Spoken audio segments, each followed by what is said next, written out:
안녕하십니까. 반갑습니다. 제 이름은 김동진이라고 하고요. 자, 지금부터 2023년도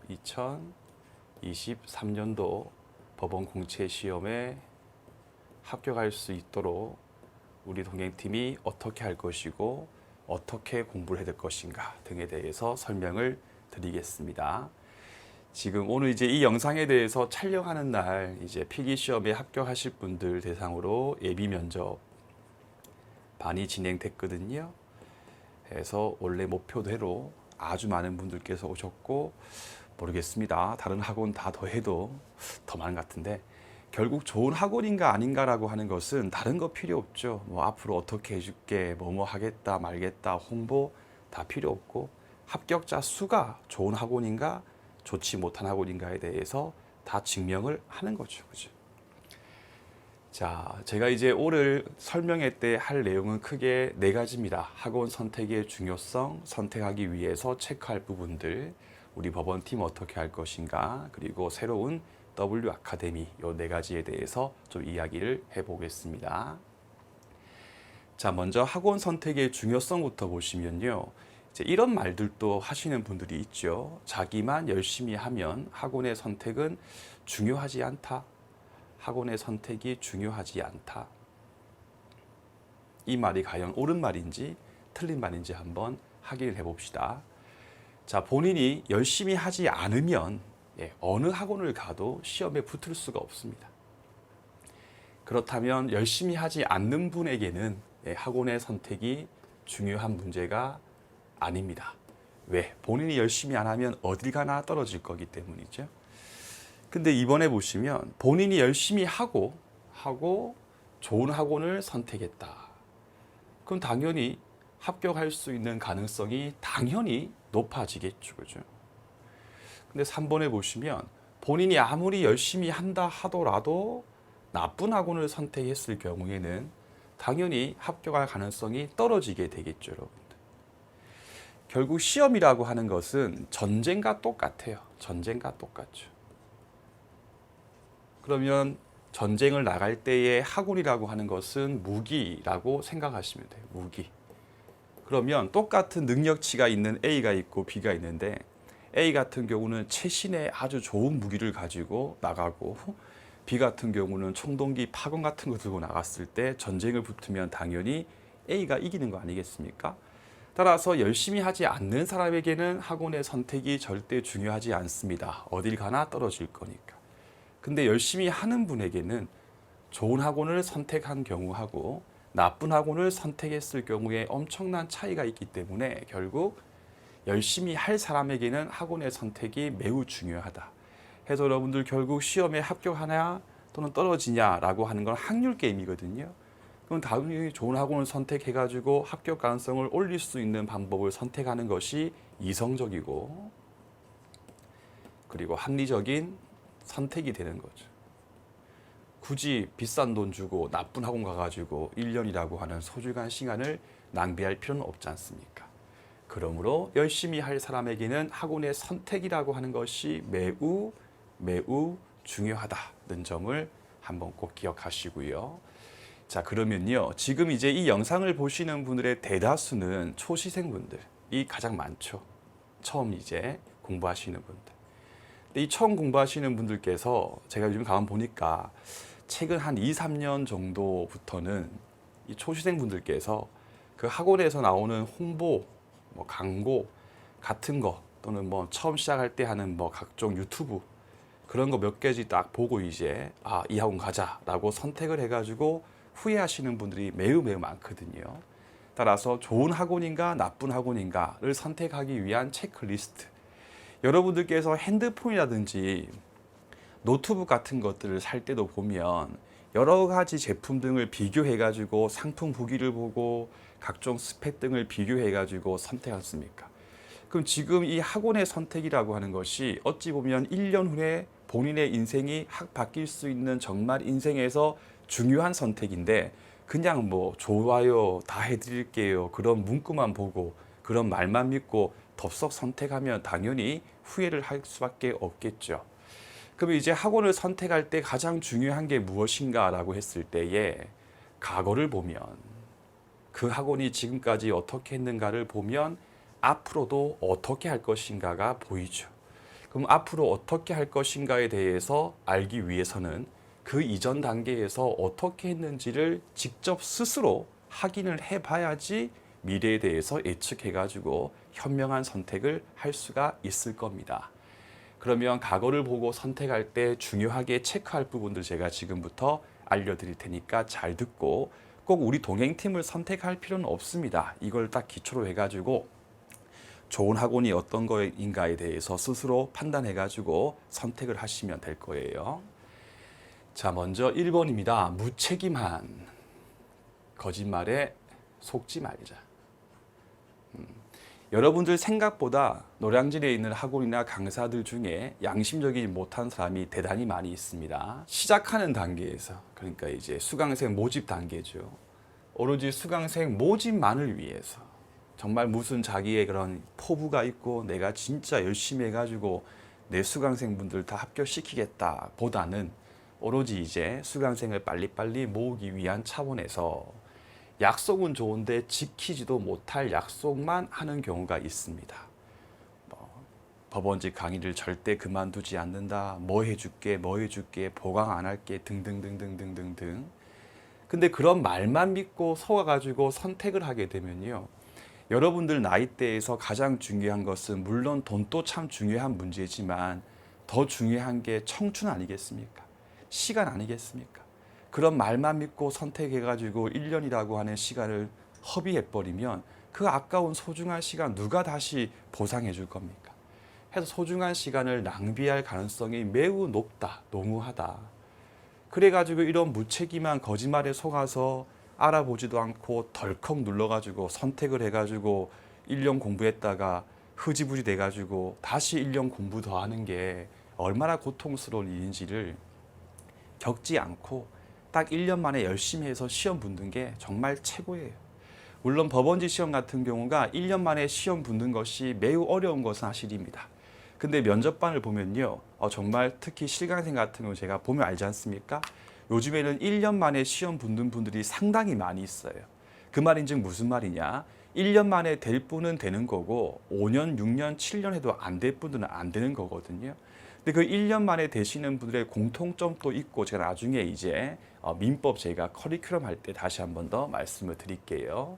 아무튼 거짓말만 믿고 속아가지고 선택하지 말자. 그러면 1년, 2년, 3년도 공부를 하게 되는 것이다. 2번입니다. 과거에 대해서 꼭 확인을 하자. 우리는 핸드폰 같은 걸 살 때도 보면 그 댓글 같은 거 봐가지고 이제 상품 무기 있잖아요. 그죠? 거기 네이버 같은 거 보면. 하고 그 상세 내역서, 그 물건이 뭐 속도가 어떻고 뭐 램이 몇 기가고 그런 거 있지 않습니까? 다 확인을 하죠, 꼼꼼하게. 근데 이제 인생이 걸린 문제에 대해서 선택을 하는데 그 학원에 직접 사이트에 가가지고 어떻게 됐는지에 대해서 확인을 전혀 하지 않고 그냥 뭐 홍보, 거짓말 보고 딱 고른다. 그 있을 수가 없는 일이죠. 해서 보시면 학원하고 강사를 포함해가지고요, 그러니까 인간이나 학원은 솔직히 쉽게 바뀌지 않습니다. 제가 지금 한 13년 넘게 지금 강의를 하고 있는데, 제가 13년 동안 봤을 때, 처음 봤을 때도 열심히 안 했던 강사는 지금 또 열심히 안 합니다. 근데 처음 봤을 때부터 정말 열심히 하고 존경스러운 그런 선생님 같은 경우는 지금 또 진짜 열심히 하시거든요. 그래서 학원 강사는 쉽게 바뀌지 않습니다. 그러므로 홍보성 멘트만 믿고 결정하지 마시고요, 꼭 과거에 대해서 확인을 하자. 어떻게 해왔는지를 최소한 올해 선택한다면 지난번 시험 1년 정도 했던 것들을 확인하는 게 반드시 필요하겠죠. 그러니까 첫 번째 이제 확인할 때 중요한 게 뭐냐면 보강.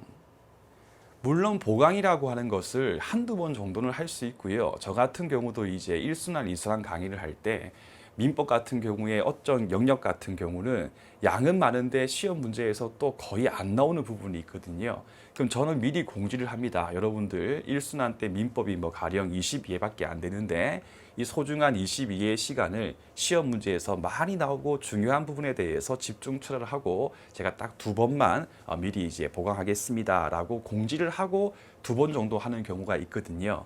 근데 그렇게 하지 않고요, 그냥 진도를 쭉쭉쭉 나가다가 마지막에 갑자기 속도가 빨라지다가 다 끝내지 못해가지고 계속적으로 보강을 10번씩 하는 경우도 있거든요. 그러면 그런 보강을 했을 때 문제점이 무엇입니까? 특히 보강이라고 하는 거는 인강생 분들도 참 고생스럽지만 실강생 분들을 2번 죽이는 거예요. 2번 죽이는 겁니다. 실강 수업 듣는 게 대단히 체력적으로 힘든 일이거든요. 그럼 가급적이면 일요일 같은 경우는 푹 쉬게 해줘야 됩니다. 근데 보강을 계속 매주 일요일 날 진행을 해버리면요, 쉬지를 못하죠. 그러면 월화수목 금토 수업 듣고 일요일 또 보강 막 3타임씩 막 듣고 나면 그 다음 월요일 날부터는 그렇죠, 몸에 힘이 없으니까 학원에 나와가지고 강의실에 앉아가지고 수업을 듣고 있긴 한데 내가 지금 듣는 게 무슨 소린지 뭐 이렇게 정신이 멍멍한 상태에 빠져버리거든요. 그리고 법원직 같은 경우는요, 8과목이기 때문에 보세요. 만약에 8과목 중에서 5과목 같은 경우가 보강을 5번 해버리면 총 25회, 총 최소 75시간 정도의 보강이 이루어지는 거거든요. 그러면 공부하는 밸런스가 다 깨져버리는 거예요. 복습을 언제 할 거예요? 계속 수업만 듣게 만드는 거죠. 여러분들께서 이제 법원직 공부를 시작했을 때 제일 조심할 내용이 절대 강의를 듣는 거는 공부하는 게 아닙니다. 강의를 듣는 거는 공부를 하기 위한 준비를 하는 거거든요. 그러면 이제 이만큼 보강해버리면요, 또 그 선생님들끼리 싸움이 나요. 내가 이번 주에 일정 비니까 이번 주 일요일 날 내가 보강할 거야, 아니야 내가 할 거야, 막 싸움 나거든요. 그러니까 그 팀 자체에 대한 조직력이 떨어질 수밖에 없는 거죠. 그럼 도대체 이렇게 수강생들도 죽이는 짓이고 밸런스 다 깨는 이런 보강을 막 길게 하는 이유가 도대체 무엇인가? 저는 그 이유를 알죠. 이유는 하나밖에 없습니다. 원래 민법은 양이 많으니까 보강을 많이 한다. 저도 민법 강사거든요. 저 민법 강의하거든요. 저는 보강 미리 말한 것만 하지 그건 거의 안 하거든요. 그럼 제가 하는 민법은 양이 적은 민법이고 다른 민법은 양이 많은 민법입니까? 그건 다 거짓말인 거고요. 보강을 그렇게 많이 하는 이유는 하나밖에 없습니다. 강의 준비를 안 하는 거예요. 강의 준비를 소홀히 하기 때문에 보강이 그렇게 많이 이루어지는 거예요. 무슨 말이냐? 저 같은 경우는요, 보통 하루에 3시간 40분 정도 강의하거든요. 저는 칼인 게 1시간 5분, 10분 쉬고 딱딱딱 하거든요. 그러면 내가 오늘 강의할 범위가 1페이지부터 50페이지구나.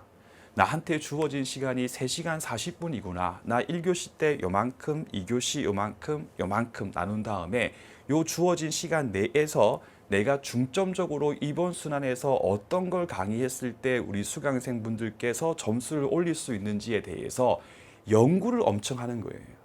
여러분들도 저처럼 20년 넘게 민법 공부를 하면요, 솔직히 민법 내용 그 자체에 대한 부분은요, 뭐 하루 강의할 거 한 2시간 정도만 한번 쫙 분석하면요, 다 나와요. 하지만 더 중요한 게 뭐냐면요, 어떤 시간에 어떻게 설명할 것인가, 압축해서 설명할 내용, 키워서 할 내용들을 딱딱딱 구분해 가지고 강의 준비를 최소 7시간은 해야 돼요. 근데 그렇게 하지 않고 강의 준비를 소홀히 하고 그냥 책 들고 딱 들어가죠. 책을 펼치죠. 바로 강의하지 않고 막 이상한 소리를 한참 해요. 하다가 이제 책을 줄줄줄 읽으면서 강의를 하죠. 그렇게 여유 있게 강의를 하다 보니까 앞부분 할 때, 민법 제일 앞부분 할 때는 정말 자세하게 강의를 합니다. 근데 중후반 가면 갑자기 진도가 확 빨라지면서 다 끝내지 못해가지고 보강을 또 엄청나게 많이 해버리거든요. 그렇게 하면서 또 말하기를 여러분들한테 뭔가 더 많이 알려드리기 위해서 보강을 하는 것이니 참아라. 강의 준비 열심히 했으면 그런 말 할 필요 없죠. 그렇죠? 따라서 학원 선택할 때 그 학원이 보강이 많은 학원인지 아니면 적정하게 끝내는 학원인지에 대해서 꼭 체크를 해보세요. 2번째입니다. 학원이 커리큘럼을 자주 바꾸는 학원이 있거든요. 좋지 못합니다. 우리는 1기부터 지금까지 1, 2, 3, 4, 5순환을 계속 유지하고 있고요. 작년 같은 경우는 이제 시험이 좀 특수해가지고 6순환까지 있었는데 다시 1, 2, 3, 4, 5거든요. 왜 크게 변화가 없냐? 소소하게 변화를 가하지 확 바뀌지는 않습니다. 왜냐하면 제가 6년 전에 이 동행팀을 만들 때 6개월 동안 머리 짓 짜면서 만든 게 지금 순환이거든요. 1순환, 2순환, 3, 4, 5순환. 제가 그 순환에 대해서 결정을 할 때 즉흥적으로 수강생을 많이 모집할 생각도 없고 뭐 출판사 학원 이익도 고려하지 않고 실현 가능한 범위 내에서 동행팀 수강생분들께서 가장 합격률이 높게 나올 수 있는 순환을 제가 연구를 하고 짜 맞춘 거거든요. 근데 일부 학원들을 보게 되면요, 되게 즉흥적이고 자극적인 순환을 짜는 거예요. 왜? 단기간 내에 수강생을 모집하고 싶으니까. 그러니까 커리큘럼이 매해 바뀌는 거거든요. 근데 보세요, 여러분들. 예를 들어서 2022년도에 가령 뭐 A 유형의 커리큘럼으로 진행을 했습니다. 해가지고 만약에 이게 대박 났으면 2023년도도 2022년도에서 했던 A 유형 커리큘럼에 대해서 홍보를 하고 왜 이게 좋았고 이렇게 좋은 결과가 나왔는지에 대해서 적극적으로 홍보를 해야지. 그렇게 하지 않고 A를 이렇게 버려버리고 다시 슬며시 B라고 이렇게 바꿀 이유가 뭐가 있겠습니까? 하나밖에 없는 거예요. 예, 그 전에 했던 그 A라고 하는 커리큘럼의 유형이 실패를 했기 때문에 그렇게 하면 또 실패를 할 거니까 변경을 다 가해버리는 거거든요. 근데 한 번 정도 이렇게 할 수 있는데 또 2021년도에는 또 원래라면 C라고 하는 유형이었어요. 그러니까 매해 보면 커리를 계속 이렇게 바꾸는 학원들도 있거든요. 그 말인즉 뭐냐?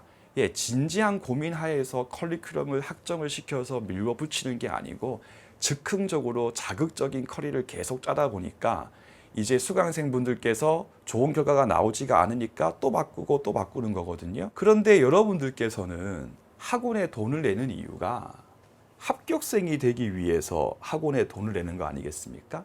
근데 왜 이렇게 어설픈 커리큘럼에 대한 실험체가 되십니까? 그렇죠?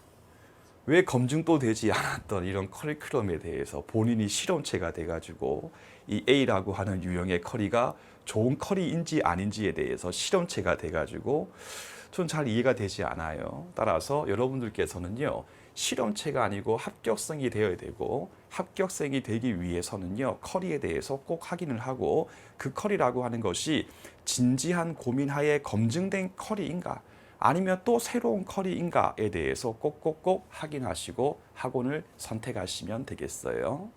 세 번째, 강의의 완결성에 관한 부분이거든요. 완결성. 중요한 문제죠. 잠깐만 일로 올게요. 자, 법과목 같은 경우에 우리 동행팀 같은 경우는 이제 1순환이 있고 이제 2순환이 있죠. 있고요. 그래서 1순환 같은 경우가 2달 코스로 진행되고 2순환 같은 경우가 3개월 코스로 이렇게 진행이 되거든요. 자, 이렇게 이제 1, 2순환을 이제 짠 이유가 뭐냐면요. 특히 법과목 같은 경우 뭐 민법을 예를 들면 민법 같은 경우는요. 절대 처음부터 한 번에 모든 내용을 다 이해할 수가 없어요. 왜냐하면 이 민법 전체적인 틀이라고 하는 것이 이제 잡혔을 때에 모든 내용을 이해할 수가 있기 때문에 민법 책 제일 앞에 있는 어떤 판례가 있었을 때 그 판례가 민법 제일 뒤에 있는 내용을 알고 있었을 때 온전히 이해할 수 있는 내용들이 있거든요. 저는 생각했던 게 이거 3, 4개월 동안 아무리 길게 해도 민법 법과목을 한 번에 진하게 다 강의를 해봐야 듣는 수강생분들께서 소화를 하지 못한다. 그럼 어떻게 하면 좋을까라고 제가 진지하게 고민을 했고 그러면 1순환을 짧게 잡아가지고 일단 먼저 이 민법이라고 하는 과목 전체 내용에 대해서 체계를 잡아드리고 다시 이제 2순환 가가지고 그 틀을 이용해가지고 심화해가지고 민법 시험 문제 풀 때 알아야 할 내용에 대해서 전부 다 설명을 드려서 이렇게 하자라고 저는 생각을 했고 저는 이렇게 다 미리미리 이야기를 합니다. 그러면 여기 있는 강의의 완결성이라고 하는 게 뭐냐면요. 이렇게 우리 동행팀이 진행을 하니까 이제 그런 분들도 있어요. 2번 나눠 하는 거 아니냐. 안 들어보시니까 그런 말씀을 하시는 거죠. 2번 나눈다는 얘기는 전체 1, 2, 3, 4가 있었을 때 1, 2를 1순환 때 하고 3, 4를 2순환 때 했을 때는 1, 2, 3, 4 니까 한 번을 나눠서 한 거거든요. 근데 절대 그렇지 않아요. 1순환 때 전체를 다 하되 아주 세세한 내용까지 다 하는 게 아니고 크게 한번 쫙 가고 갔던 내용을 2순환 때 다시 한 번 더 반복하면서 더 심화된 내용까지 같이 가는 것이기 때문에 2개 더해서 1이 아니고 2개 더해서 1.8이 되는 거거든요. 더 나아가서 강의의 완결성이라고 하는 게 어떤 하나의 순환에서 민법에 있는 모든 내용을 다 설명하고 말고가 여기 있는 완결성이라고 하는 게 아니라 처음에 제시했던 목표에 대한 완결성을 말하는 거예요. 근데 우리 같은 경우는요, 미리 말씀을 드립니다. 여러분들 1순환 때는 짧은 기간이고 욕심내지 말고 수업 시간에 성 굵게 강의할 테니 이거에 집중을 하자라고 미리 목표 제시를 하고 그 목표까지 90% 이상 완결을 해드리거든요.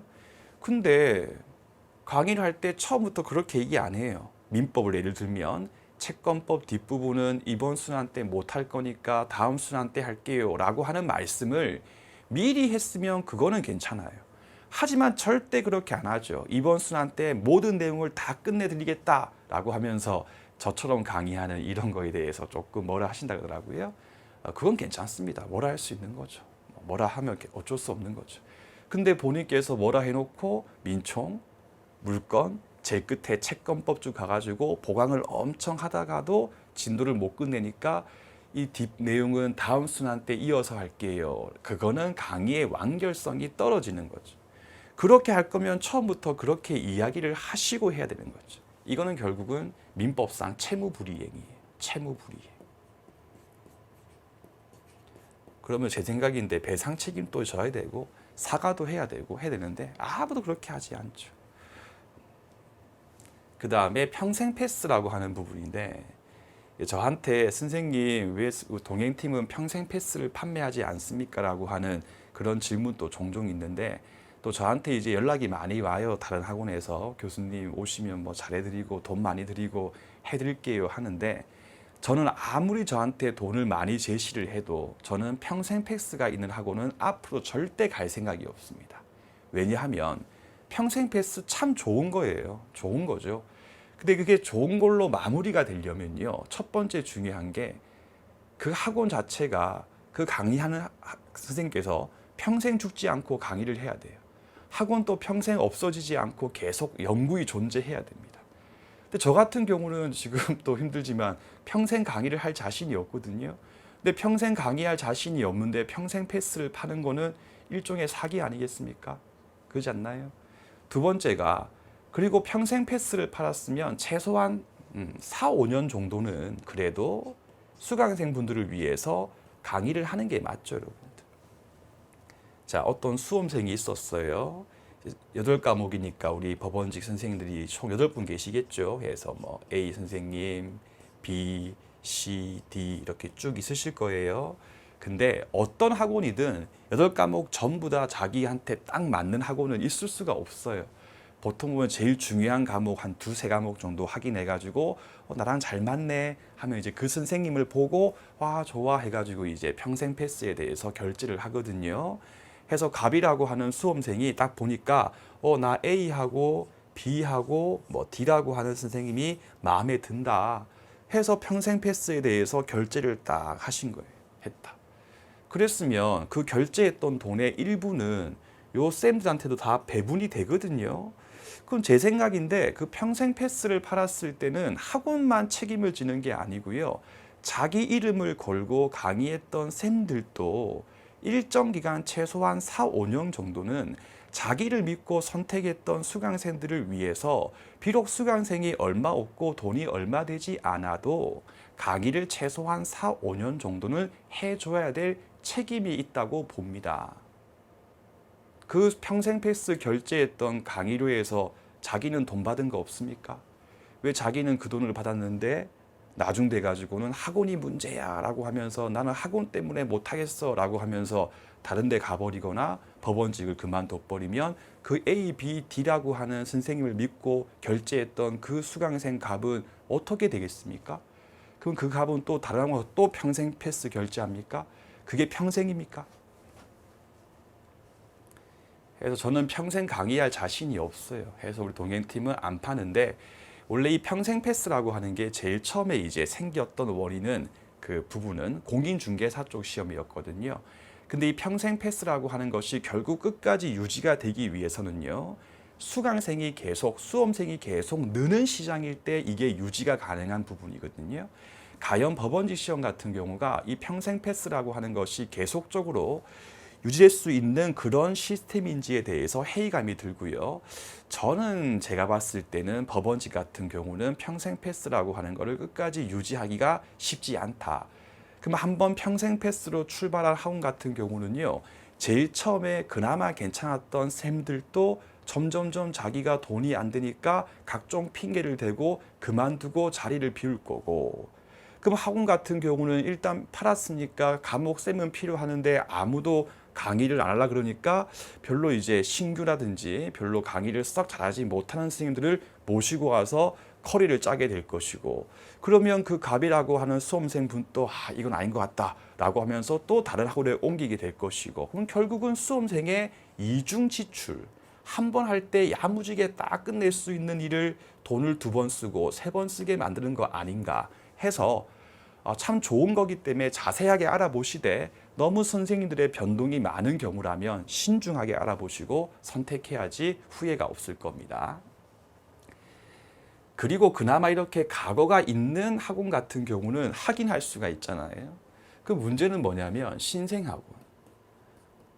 신생학원을 선택할 때는 정말 더 조심해서 더 자세하게 알아보자. 왜? 신생학원의 경우는 각오라고 하는 게 아직까지는 없으니까. 물론 오해하지 마세요. 우리 동행팀도 5년 전에는 신생학원이었습니다. 신생학원은 아닌 학원이 어디 있겠습니까? 제 말은 신생학원도 참 좋을 수 있다. 저는 기대해요. 왜? 이게 학원이 더 많아지고 좋은 학원이 많아져야지 저도 좀 재미가 붙고 더 열심히 해보고 막 그런 투지가 끌어오르거든요. 또 좋은 학원이 많아져야지 당연히 법원직 공부하시는 수험생분들께서 득을 볼 수 있는 부분 아니겠습니까? 많은 신생학원이 필요해요. 하지만 신생학원을 고를 때만큼은 조금 더 유의해가지고 자세하게 알아보고 선택하시기를 권해드리겠습니다. 그러면 우리 동행팀, 법원팀은 어떠냐? 저 인정합니다. 완벽하지는 못합니다. 완벽하지 못하고 적지 않은 문제점, 단점 있습니다. 인정합니다. 하지만 그래도 현재 존재하고 있는 최고의 법원직을 위한 전문학원입니다. 법원직을 위한 전문학원이다. 법원직을 위한. 법원직이 곁다리가 아니고 오로지 법원직을 위한 전문학원입니다. 더 나아가서 저 같은 경우는요, 좀 남한테 이제 아쉬운 소리도 하기 싫고 듣기도 싫어하는 성격이거든요. 저는 이 문제점, 단점을 제가 매해 지금 파악을 하면서 어떻게든 제가 이 부분에 대해서 수정을 가하기 위해서 정말 열심히 연구하고 알아보고 있기 때문에 제가 끝까지 한번 열심히 해볼게요. 해서 우리 법원팀 같은 경우는요, 약속 함부로 하지 않습니다. 지킬 수 있는 약속만 하고요. 지금까지 동행팀 1기부터 지금까지 제가 했던 약속들 중에 뭔가 위반한 거는 거의 없다 보시면 돼요. 아마 있었으면 난리 났을 거거든요. 그리고 그 약속을 지키기 위해서 물론 약속에 대해서 100%까지는 못 지킬 수 있겠죠. 하지만 최소한 95%까지는 지키려고 하고, 그리고 못 지켰던 5%는 제가 또 정중하게 사과를 드리거든요. 모른 척하지 않고 해서 그 약속에 대해서 이행을 하기 위해서 지금까지 최선을 다해왔습니다. 그리고 앞으로도 그렇게 할 겁니다. 두 번째입니다. 우리 법원팀은요, 오직 법원직 시험에 최적화된 커리큘럼입니다. 그래가지고 동행팀 1기, 2기, 3기 신생학원일 때 기존 학원들이 저희 커리에 대해서 비판을 엄청 많이 했었거든요. 하고 막 심지어 어떤 분께서는 막 칠판 같은 데다가 적어놓고 저렇게 공부하면 망한다 막 그런 말씀도 하시고요. 물론 망할 수도 있었죠. 저 다 인정합니다. 그럴 수 있죠. 근데 그렇게 비판을 했던 학원들도 서서히 우리를 따라하고 있죠. 그렇죠. 그 말인즉 우리가 더 좋으니까 따라오는 거죠. 나쁜 걸 따라할 리는 없지 않습니까? 그리고 더 중요한 거, 저는 이 법원팀만큼은요, 강사 개인적인 능력도 물론 중요하지만 더 중요한 게 저는 조직력이라고 생각해요. 강사들끼리 사이가 안 좋고 싸움이 나가지고 강사들끼리 내가 맡은 과목이 핵심이야 하면서 막 책을 분량을 늘리고 강의를 길게 하고 보강하고 막 그렇게 해버리면 그 듣고 있는 수험생분은 죽어나는 거죠. 가뜩이나 법원직은 과목 수가 이렇게 많아가지고 너무너무 할 게 많은데 또 개별 과목마다 다 우리 과목이 내 과목이 최고야 하면서 양을 늘려버리면 그 수험생분은 절대 1년 내에, 특히 처음 공부하시는 분들은 1년 내에 정리가 안 됩니다. 근데 저는요, 그 꼴을 못 봐요.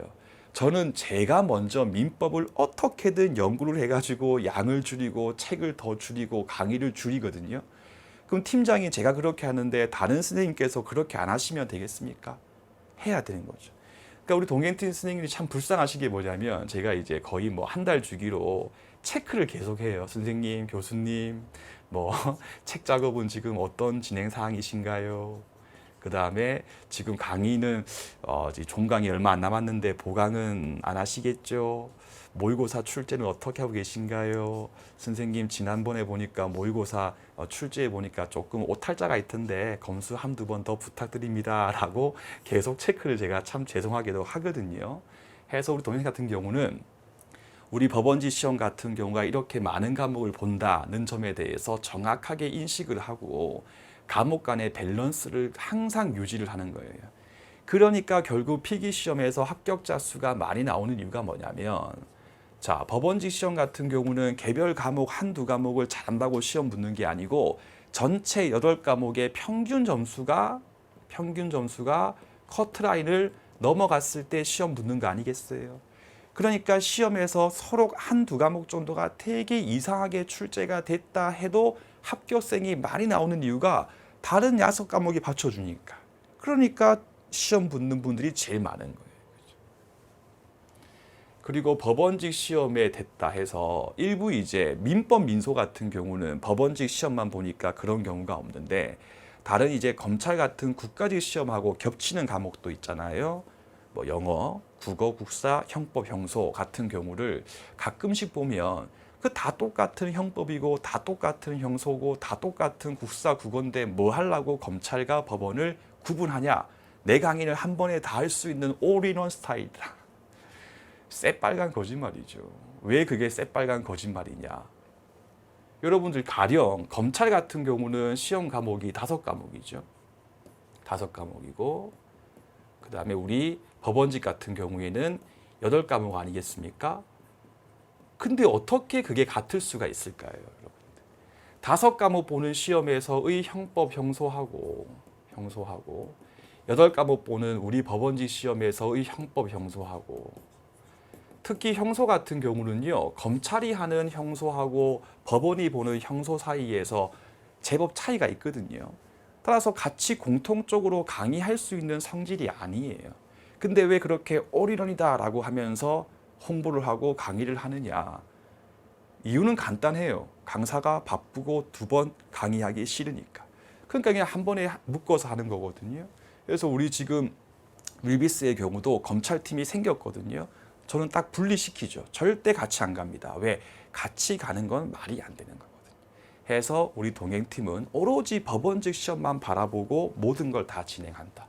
시험도 검찰 같은 국가직은 4월 달에 시험을 보고 법원직 같은 경우는 6월 말에 시험 보면 마무리의 시점이 달라지는데 어떻게 두 개를 공통적으로 갈 수가 있겠어요?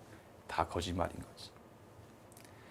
해서 우리 동행팀 1년 컬인데 여러분들, 제가 1순환 때 체계, 2순환 체득, 3순환에 성정리, 4순환 연습, 5순환 실전 해가지고요. 비교 불가. 자신 있습니다. 이 컬이는 그 어떤 학원도 따라올 수가 없습니다. 이렇게 똑같이 한다고 되는 게 아니고, 이게 실행이 되려면 계획도 중요하지만 그 노력이라고 하는 거, 정성도 중요한 건데 이거 다 이렇게 따라올 수가 없어요. 근데 제가 이제 1순환, 2순환, 3순환, 4순환, 5순환 어떻게 진행될 것인가 라고 하는 부분은 제가 다음 영상에서 민법 1년 커리에 대해서 제가 이제 설명을 할 때에 이게 연결되는 부분이기 때문에 제가 이 영상을 찍을 때 다시 이거 들고 와가지고 우리 동행팀 전체 커리를 설명드리고 연결해가지고 민법 커리에 대해서 설명할 때 같이 제가 자세하게 설명을 드리겠습니다. 모든 것은 합격자의 수로 증명된다. 좋은 학원인가 아닌가, 커리가 좋냐 안 좋냐, 전부 다 합격자 수가 증명하는 거지 나머지는 아무것도 의미가 없습니다. 자, 그리고 이제 네 번째입니다. 지금 하는 부분은요, 이 동행팀, 법원팀, 동행팀하고는 별개의 다른 이제 하나의 또 커리라고 보셔야 될 문제인데, 제가 이제 시험 끝나고 난 다음에 상담을 엄청 많이 하거든요. 정말 많이 하는데, 이제 그 상담하는 친구들 중에 어떤 친구들이냐면, 이제 타 학원, 다른 학원에서 이제 1년 이상 공부를 했었어요. 1년 이상 공부를 했고, 이제 인강이나 실강 다 포함돼요. 인강이나 혹은 실강, 평생 패스도 되게 많더라고요. 들었어요. 그 저한테 이제 상담을 하는데, 제가 이제 민법 강사지 않습니까? 그러다 보니까 선생님, 제가 지금 어떤 학원에서 뭐 1년 넘게 인강이라든지 실강 듣고 공부했는데 좀 민법이 조금 바꾸고 싶습니다 하고 8과목 중에 반 정도가 조금 매칭이 안 되고 맞지 않은 것 같습니다. 근데 선생님이 하시는 동행팀으로 옮기고 싶은데 또 8과목 전부 다 또 변경을 가려고 하니까 조금 부담스럽습니다. 어떻게 하면 좋겠습니까? 라고 하는 상담이 정말 항상 많았어요. 6년 전부터 계속. 근데 제가 이제 그 친구한테, 야, 내 과목 친구야 마음에 안 들면 우리 동행팀 오면 8과목 전부 다 마음에 든다 라고 말하면 그건 거짓말이에요. 거짓말. 그렇게 저는 말하지 못해요. 하니까 친구야, 그러면 그냥 원래 있었던 학원에서 공부를 더 마저 하는 게 좋지 않겠니? 라고 하면 또 그 상대방 같은 경우는 선생님, 근데 뭐 민법이나 뭐 어떤 과목은 너무 안 맞아가지고 좀 바꾸고 싶습니다. 그렇게 계속 이제 상담을 하게 됐었어요. 그러니까 제가 시간이 계속 흐르니까 이런 친구들을 좀 도와드리고 싶은데 이거 어떻게 해야 되냐. 특히 이제 공부를 할 때 좀 저의 빡센 관리를 받고 싶어 하시는 분들도 많은데, 또 그 친구 같은 경우가 기존에 공부했던 다른 과목 같은 경우는 절반 이상 같은 경우는 과목을 안 바꾸고 민법 정도 바꾸고 싶은데, 또 제가 그 하는 그런 압박감 있는 관리를 받고 싶어 하는데 또 학원에 올라 그러니까 자습실 같은 건 있어요. 이렇게 이제 저한테 되게 상담이 많았었거든요. 해서 제가 올해는 기존의 동행팀과 별개로서 전혀 다른 공간에서 다르게 움직이는 이른바 W 아카데미라고 하는 새로운 걸 제가 하나 지금 시작을 하게 되었습니다. 일단 지금 좀 짧게 한 번만 설명드리고 제가 추후에 따로 이것도 말씀을 드릴게요. 자, 크게 세 가지가 핵심인데, 설계를 해드리고요, 보완을 해드리고요, 그리고 관리를 해드릴 겁니다. 자, 먼저 설계는 뭐냐? 올바른 학습 계획이에요. 그러니까 초시생분들 말고 1년 이상 공부하신 분들 같은 경우는요, 올바르게 학습 계획이 필요한데 그렇게 안 해요. 안 하고 그냥 또 쭉쭉쭉 하시거든요. 그럼 올바른 건 뭐냐? 자기한테 맞는 거예요. 그럼 자기한테 맞는 건 뭐냐라고 했을 때, 제가 직접 오랜 긴 시간 동안에 2022년도 시험 결과를 보고 이번 시험에서 당신이 실패한 이유가 무엇인가에 대해서 파악을 하고, 실패한 이유에 대해서 각 시기에 따라서 어떻게 공부할지에 대해서 매달 설계를 이렇게 해드릴 겁니다. 예를 들면, 친구, 너는 민법이 약하고 특히 민법 중에서 채권법이 약하다. 그러면 8월 같은 경우는 욕심내지 말고 매일 오전에 4시간 동안은 채권법 공부에만 집중을 하고, 그 채권법 공부할 때 이 책으로, 이 강의로, 이 자료 가지고 이렇게 공부를 해라 라고 해서 제가 다 계획을 짜드릴 거예요. 나머지도 마찬가지예요. 그래가지고 학습 계획을 세우고요. 두 번째, 필요한 것만 채운다. 그러니까 더 공부해야 될 거 하고 더 공부할 필요 없이 유지만 하는 거에 대해서 구분하지 않고, 똑같은 시간을 또 1년 동안 똑같이 부여를 하니까 다이나믹한 결과의 변화가 생기지 않는 거예요. 저는 그 부분이 너무 아쉬웠던 거예요. 근데 이 친구가 A 과목을 잘하는 이유는 A 과목을 좋아하기 때문이에요. B 과목을 못하는 이유는요, B 과목을 싫어하기 때문이에요. 그러니까 시험 치고 1년 더 준비할 때도 똑같이 A는 좋아하니까 공부를 많이 해요. B 과목은 싫으니까 계속 밀어내는 거예요. 그러니까 그 다음 시험 또 결과가 바뀌지가 않는 거거든요. 결국 그 친구한테 필요한 거는 일단 제일 먼저 싫어했던 B 과목에 대해서 정복하는 게 제일 중요한 거거든요. 그래서 저는 우선적으로 보완할 부분에 대해서 동영상 강의, 스터디, 기타 등등으로써 채워드릴 겁니다. 그럼 특히 상반기 때 그 B라고 하는 과목이 싫었는데 좋아하게 돼버리면 A도 좋아하고 B도 좋아하고 그럼 그 다음에 시험 붙을 수가 있겠죠. 그리고 세 번째입니다. 관리. 공부를 안 할 수 없도록 해드립니다. 이거는 아마 우리 동행팀 C강생분들께서는 충분히 아실 겁니다. 제가 엄청 좀 집요하거든요. 성격이 집요하고 저는 여러분들께서 그 소중하시게 부모님께서 힘들게 버신 돈으로 학원에 준 돈에 대해서 그 돈을 그만큼 쓰고도 공부를 열심히 하지 않는 모습을 보면 정말 분노가 치밀어 올라서 참지 못하는 성격이에요. 엄청 집요합니다. 해서 출결 관리는 기본이고요. 그리고 100분씩 학습을 해가지고 앉아있는 시간 팍팍 늘려드릴 거고요. 매달 심층으로 상담해가지고 제가 처방전이라고요. 처방전. 제가 개인별로 이 친구는 이러이러한 성격이고 공부할 때 이러이러한 문제점이 있고 이러이러한 과목을 못한다 제가 해가지고 제가 그 관리하시는 분 토스를 할 거예요. 해서 이 친구는 이걸 잘 체크해달라 라고 해서 그분들께서 체크를 하면 제가 그 보고서를 제가 보겠죠. 부르죠. 친구야, 너는 이게 문제인데 왜 이렇게 안 했니? 또 이렇게 할 거야? 안 할 거야? 열심히 할 거야? 안 할 거야? 하고 안 할 거야? 나가. 이렇게 제가 관리해드리고 학습 진도 체크도 다 해드릴 거예요. 그래서 초시생분들은 이 W 아카데미는 절대 궁금해하실 필요 없는데 다른 학원 등에서 공부했는데 또 그 학원에 가기는 싫고 또 동행팀이 와가지고 다 바꾸긴 싫은데 또 혼자서 공부하려고 그러니까 열심히는 하고 싶은데 어떻게 하면 될지 모르겠다라고 하시는 분들 같은 경우는요, 조만간에 이 부분에 대한 부분 또 홍보 등이 나갈 거니까 확인하시고 상담 등을 신청하시면 되겠습니다. 자, 감사드리고 여러분들, 저는 제가 이 법원직 강의를 그만두는 순간까지는 정말 열심히 할 거고 2023년 시험에서도 올해보다 더 확실하게 초격차의 결과를 보여드리겠습니다. 따라서 여러 학원들 다 알아보시고요. 우리 학원 또 알아보시고요. 일단 우리 학원에 대해서 선택을 하셨다면 저를 믿고 제가 제시하는 길을 1년 동안 차분히 동행 잘 따라오시면 되겠습니다. 저는 다음에 또 민법 1년 커리 영상 가지고 인사를 드리겠습니다. 여러분들 고맙습니다.